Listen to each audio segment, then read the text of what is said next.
Can you tell us about it?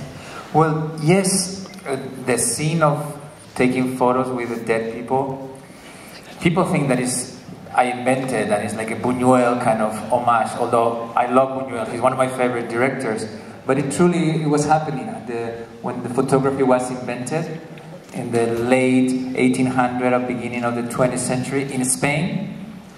They were like photographers, and they did weddings, communions, baptisms, and funerals. That's what it said in their business cards. So yes, they were doing that kind of situation.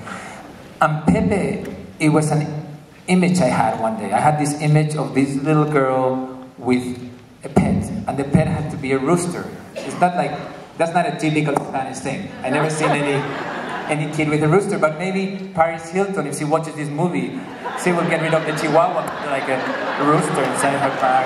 It would be pretty cool.